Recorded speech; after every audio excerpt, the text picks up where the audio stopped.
Hi everyone, this is Contrary again.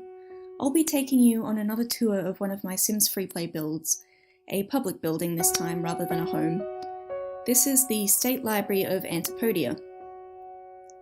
With this build, I have attempted to emulate a neoclassical architectural style.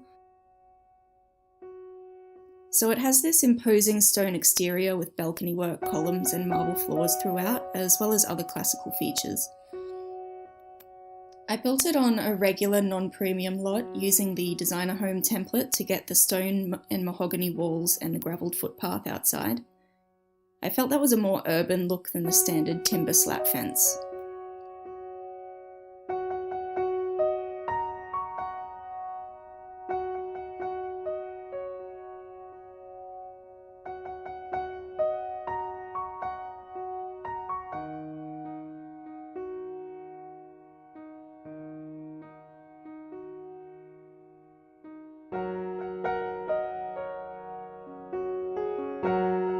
Heading down to the entrance, I tried to give the entry a grand feel with the large timber double doors and a decorative fountain.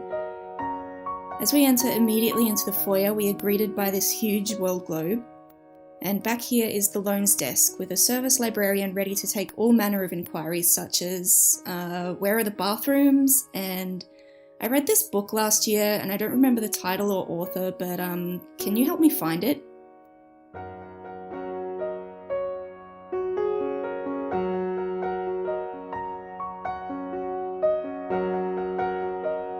So behind the service desk here, I'd say that's the hold shelf with requested books that have arrived for patrons.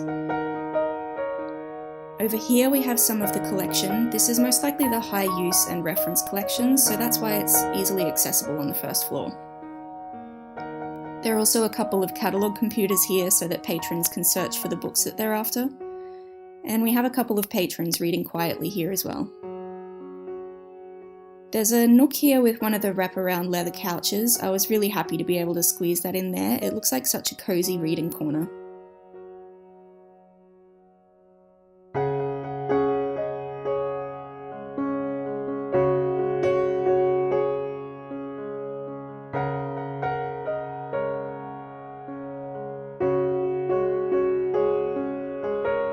Heading back across the foyer, we head past another small resting reading spot down this curved hallway to the bathrooms. They are self-contained stalls with toilet and sink, so they don't need to be gender segregated, but so many places continue to do that, I really don't understand. There's also a family stall here with a change table. This public library has facilities for Sims of all ages, including families with young children, as we'll see upstairs.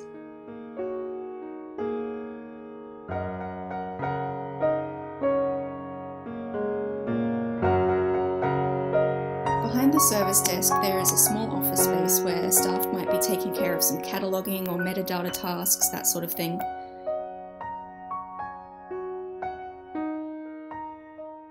Next to this space there is a staircase down to the basement where we will find the library archives as well as some other staff facilities.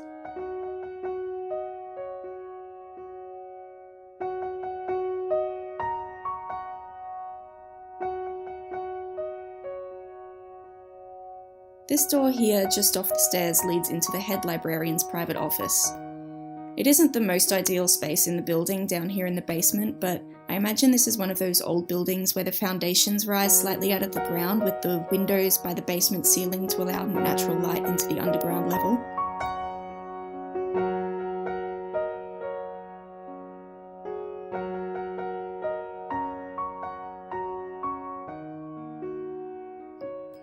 Back this way, this doorway leads into another staff workspace. There are some desks here for archive and research librarians, and we can see one archivist here taking an inquiry from a member of the public.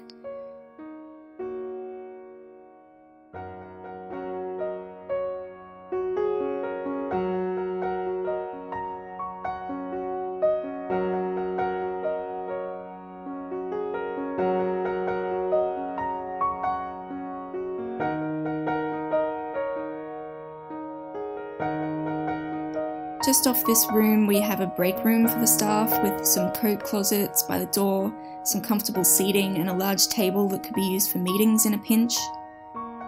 Over here at the kitchenette, we have a trainee on her lunch break making herself a cup of tea.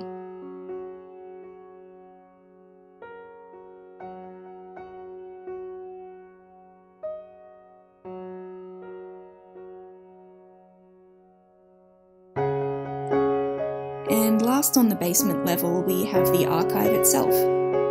At this end, we have some open shelving with perhaps more frequently accessed materials and a workbench. Over here, I don't know if anyone would be able to recognise this, even if they were familiar with them. This is supposed to be a compactus. So a compactus, if you don't know, is a mobile shelving unit mounted on runners so they can be pushed together to save space, and one aisle at a time can be pushed apart in order to access each shelf or cabinet as needed. It requires stretching your imagination a little to see it, but you know, you make do with what you've got in the game, right? I can hardly expect Fire Monkeys to design something as obscure as a compactus, but I really felt it wouldn't be an archive without it.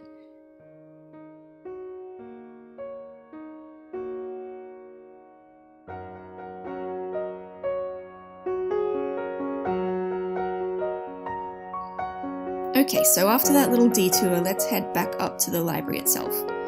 If we take this elevator up to the second floor, to the right we step out and there is a small study space with some reading desks.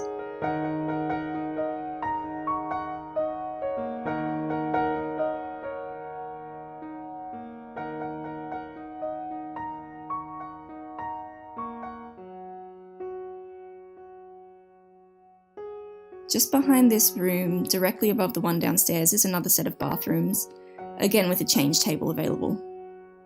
Because next door we have a children's reading room, with lots of books and toys and activities to entertain toddlers while their parents are getting their own reading done. In this room I've used a lot of the items that came from the daycare update, as well as the usual toddler stuff from the game.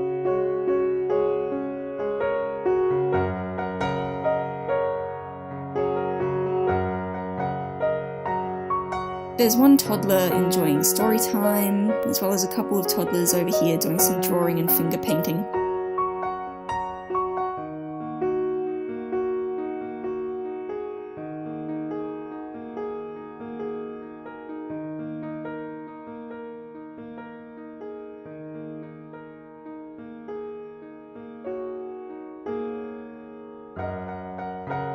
The next room along, there's just a small journal and periodical collection.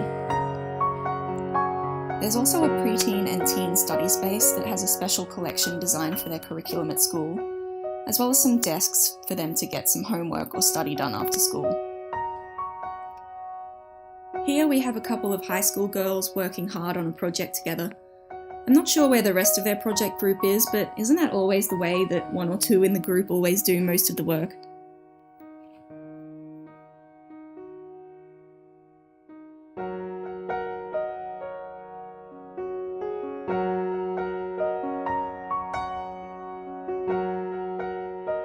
The next room is a computer and technology lab. There are screens and blackboards up here because the library will occasionally hold computer classes and workshops.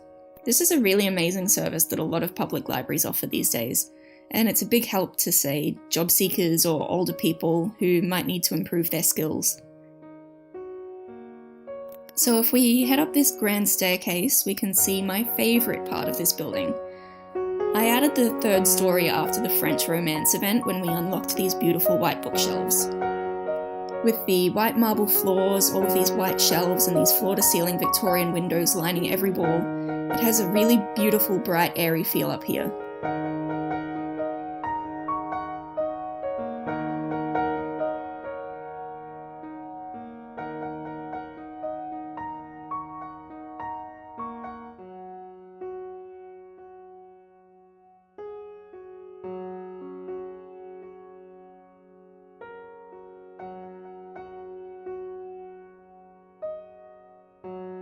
If I were going to pick a spot to read in this library, it would be up here.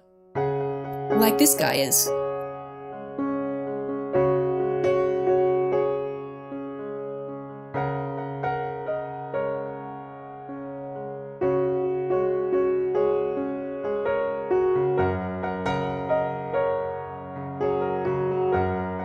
Outside of a pair of glass doors near the stairs, there is access to a large outdoor terrace, where patrons can do some reading out in the fresh air if they so wish.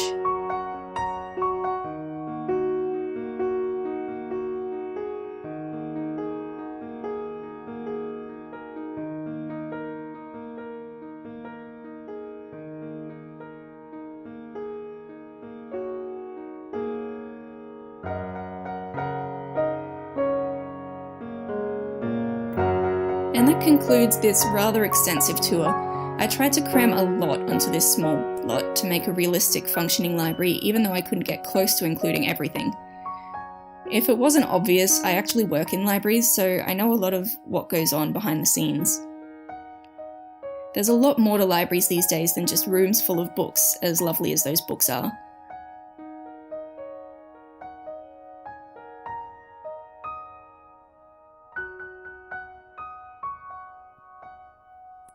I hope you enjoyed this video, and thanks so much for watching. I'll be back with more videos soon, so subscribe if you would like to see more. Bye everyone!